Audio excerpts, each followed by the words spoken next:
Mesdames, Messieurs, bonjour et merci de nous rejoindre pour ce point de l'actualité. Entretien ce mercredi avec les candidats du programme spécial d'insertion dans l'emploi.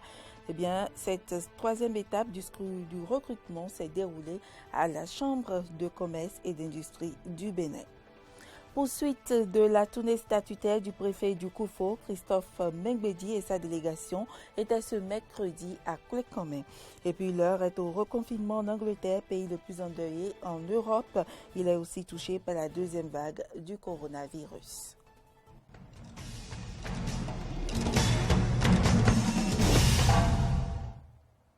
Bienvenue dans ce journal. Le Conseil des ministres s'est réuni ce mercredi 4 novembre 2020 sous la présidence effective du chef de l'État, Patrice Talon. Plusieurs décisions ont été prises. Voici un extrait du compte rendu lu par le porte-parole du gouvernement, le ministre Alain Ounla.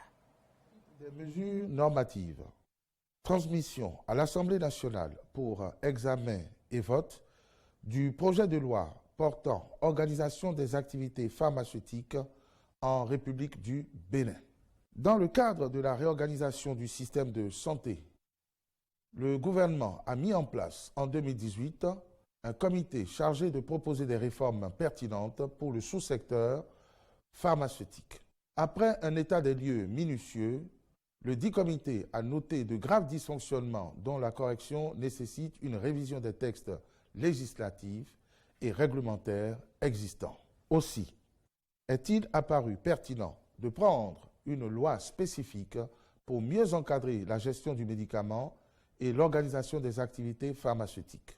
À cet effet, le présent projet de loi s'articule autour de dispositions relatives aux activités liées aux médicaments et aux autres produits de santé, aux conditions d'exercice de la pharmacie, à la régulation du secteur pharmaceutique ainsi qu'aux sanctions applicables en cas de trafic de faux médicaments. Le Conseil a par ailleurs adopté les décrets portant organisation et fonctionnement de l'autorité centrale en matière d'adoption internationale en République du Bénin, nomination des membres du conseil d'administration du centre de prise en charge médicale intégré du nourrisson et de la femme enceinte atteinte de drépanocytose, puis approbation de la modification des statuts et nomination des membres du conseil d'administration de la compagnie béninoise de navigation maritime Cobenam. Le chef de l'État, Patrice Talon, était sur les sites de construction des marchés urbains dans la ville de Cotonou ce mardi. Objectif, s'enquérir du niveau d'exécution des travaux. Le compte rendu de cette descente avec Cano François Humbelirinto. Accompagné des ministres du cadre de vie et du commerce, du préfet des départements de l'Atlantique et du littoral, du directeur général de la SOGEMA, le président Patrick Talon a surpris tout le monde en initiant dans la matinée de ce mardi une descente inopinée dans les sites de construction des marchés urbains dans la ville de Cotonou. Une sortie qui intervient après la marche des femmes des marchés pour réclamer la paix le samedi 31 octobre dernier. Par cette visite surprise, le chef de l'État a voulu constater par lui-même l'évolution des travaux de construction. On parle beaucoup d'asphaltage, mais on ne voit pas le reste, on ne voit pas les logements, on ne voit pas les marchés.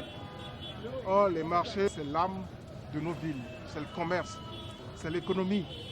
Et aujourd'hui, le chef d'État a pu se rendre compte par lui-même que les chantiers évoluent très bien. Il a visité 4 chantiers sur les 9 de la ville. Il a visité certains sites de relogement et il a positivement apprécié l'avancement. Lancé le jeudi 12 décembre 2019, ces travaux font partie du vaste projet de construction de 35 marchés urbains et régionaux inscrits en bonne place dans le programme d'action du gouvernement. Ces marchés entièrement modernes, dont certains sont de type R+1 et d'autres de plein pied, comportent des places plus confortables avec des capacités d'accueil doublées, des espaces de vente bien aménagés, des garderies, des infirmeries et bien d'autres commodités. Occasion pour la ministre du Commerce de rassurer les bonnes dames. Et je voudrais rassurer les femmes. Au début, elles avaient eu des appréhensions, des inquiétudes. Et là, je suis contente de pouvoir les rassurer, de leur dire que plus d'inquiétude. Pourquoi les marchés sortent de terre? Nous allons améliorer les conditions du commerce. Et quand on améliore les conditions du commerce, c'est la vie économique en général qui est améliorée. Quelques mois après le lancement, le Centre de la rupture a jugé utile et responsable d'aller s'enquérir du niveau d'exécution des travaux et du respect des données contractuelles. Il a été rassuré par les responsables en charge des travaux qui ont renouvelé leur engagement à tenir dans les délais contractuels. Malgré toutes les difficultés de l'année 2020, je mentionne notamment le Covid, fermeture de frontières, fermeture de carrières et ainsi de suite. Donc malgré tout ça, ITB a fait beaucoup d'efforts pour pouvoir rester dans le délai contractuel. Pas de difficultés considérables. Nous sommes bien accompagnés par la mairie, par l'agence de cadre de vie, le ministère et tous les maîtres d'œuvre qui veillent à ce que tout soit fluide afin de réaliser ce projet. Et je souhaite que nous pourrons respecter cet engagement et livrer le projet à temps. Cette tournée du patron de la rupture a été une opportunité pour les populations mobilisées à chaque étape de la visite de saluer l'engagement et la détermination du chef de l'État à offrir aux usagers des marchés de Cotonou des cadres bien aménagés avec des conditions de vie agréables pour l'exercice de leurs fonctions. Le programme spécial d'insertion dans l'emploi a reçu en entretien ce mercredi les candidats de la 4e cohorte. Cette 3e étape du recrutement s'est déroulée à la Chambre de commerce et d'industrie du Bénin. Ayat Foué et Damien Pedro pour le compte rendu. Les étapes d'inscription en ligne, de l'étude des dossiers et la présélection sur la base des critères spécifiques des entreprises, ces candidats au recrutement ont planché devant les 12 jurys du programme spécial d'insertion dans l'emploi. Diplômés en assainissement et hygiène, l'agroalimentaire, le génie civil, le droit, la gestion des ressources humaines et la comptabilité, quelques postulants livrent leurs impressions à la fin de l'entretien. Durant l'entretien, ils m'ont posé des questions auxquelles je ne m'attendais pas vraiment. Mais bon, j'ai pu quand même me défendre. J'ai postulé pour 2 postes. J'ai postulé pour le poste de responsable des ressources humaines et j'ai postulé pour le poste de conseiller en administration. Nous avons eu la chance d'avoir des jurys qui s'y connaissent bien. Et ils ont posé des questions techniques et c'était un moment d'échange entre nous et le jury. Donc à la fois on apprenait et en même temps on posait des questions. C'était très relax et moi j'ai beaucoup aimé. Pour le coordonnateur du PSIE, présent pour le suivi du déroulement de l'activité, ce n'est que le début des recrutements en entreprise à cause de la forte demande en attente. Chaque mois, par exemple, toutes les 2 semaines au mieux, c'est que nous allons lancer de nouvelles offres. À partir de ce mercredi soir, à 18h, je vais lancer actuellement 40 nouvelles offres. Donc il y a 40 postes qui seront mis en ligne à partir de ce soir. Et au bout d'une semaine, on va les traiter. Et par la suite, on aura encore les entretiens numérisés avec les candidats. Et à la fin du mois de novembre ou plus tard, nous allons lancer encore 106 nouvelles offres. C'est-à-dire que chaque mois, toutes les semaines, en fonction de la demande des entreprises, nous mettrons en ligne des offres. Il est à noter que, pour les prochaines fois, les différentes étapes du programme mieux digitalisées ne nécessiteraient plus forcément le déplacement pour la phase d'entretien. Et puis le préfet du Koufo poursuit sa tournée statutaire dans les communes du département. Christophe Mengbedi et sa délégation étaient ce mercredi à Koulekomé et c'est la maison des jeunes qui a servi de cadre aux échanges. Jonas Bouti. Les dispositions sont en cours pour l'extension du réseau de distribution d'eau potable dans la commune de Koulekomé. L'annonce a été faite aux populations de cette commune par le directeur régional Mono Koufo de la SONEB ce mercredi 4 novembre 2020 lors de la tournée statutaire du préfet. Il y a 2 grands châteaux en projet, un château de 1000 m3 qui restera au niveau de la ville ici et un peu plus en profondeur, un château de 500 m3 pour pouvoir desservir toute la population avec un projet d'extension de près de 900 km de réseau d'extension et de densification, tout diamètre confondu. À cette même rencontre, les populations se sont plaintes de l'absentéisme des enseignants dans les écoles de Koulekomé. Sur le champ, le directeur départemental des enseignements maternels et primaires du Koufo indique la stratégie pour endiguer le mal. Si un parent d'élève va dans une école, il fait semblant de saluer le maître où le directeur il va constater que ça chamaille quelque part, ça veut dire que les enfants sont livrés à eux-mêmes. Là, on tourne rapidement pour nous donner l'information, pour que nous puissions alors agir et demander de compte à qui de droit. Après les éclaircissements des directeurs départementaux par rapport aux préoccupations soulevées, le préfet a renouvelé aux conseillers communaux de Cleucamin son entière disponibilité à les accompagner pour le développement de cette commune. Pour ma part, je voudrais vous rassurer de mon accompagnement total et de celui de tous les membres de la conférence administrative départementale dans la réussite de la mission républicaine qui vous est confiée.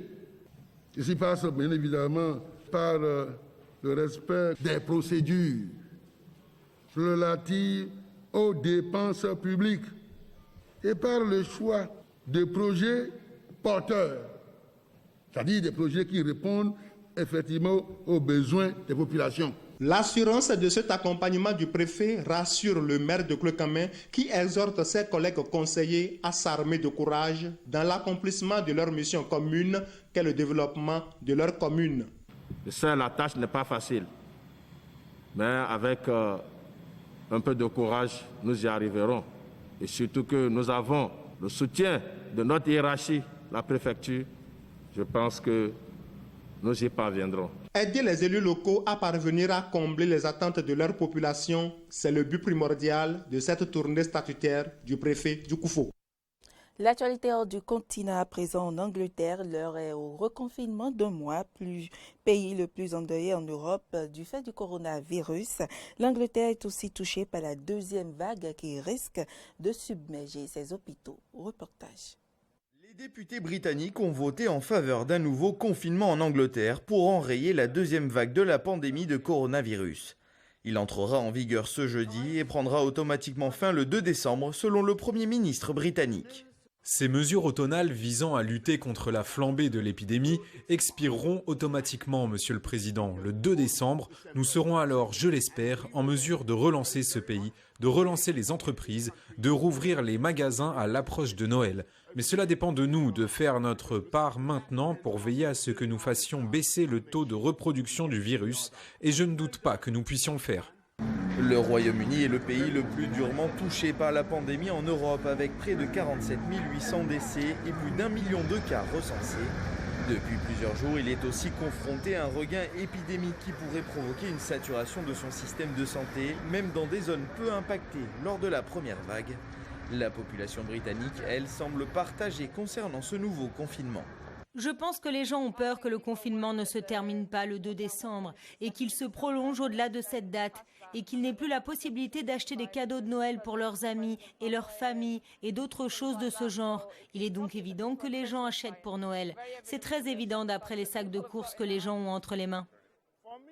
Pour moi, cela ne me touche pas beaucoup car je fais surtout des achats en ligne. Donc je choisis juste mes affaires quand j'achète en ligne. C'est donc plus facile pour moi parce que je travaille à la maison. Donc je choisis mes produits quand je ne travaille pas. Je n'ai pas vraiment été en ville depuis un moment, mais ça semble plus animé. Si vous allez dans les magasins, les files d'attente sont énormes. Je ne sais pas, c'est cette mentalité de dernier repas, je suppose. Vous savez qu'il faut y aller avant. Je ne pense pas que ce soit Noël. Je pense juste que c'est quelque chose que vous ne pourrez pas faire facilement demain, alors faites-le aujourd'hui. Après avoir résisté pendant des semaines à un confinement général, le gouvernement britannique s'est donc résolu à un nouveau lockdown, emboîtant le pas à d'autres pays européens. Après ce reconfinement, Boris Johnson espère revenir en décembre à une approche plus locale, avec des restrictions adaptées à chaque région du royaume selon le taux d'incidence du virus. Mesdames, Messieurs, ce sera tout pour cette édition. Merci pour l'attention et à demain.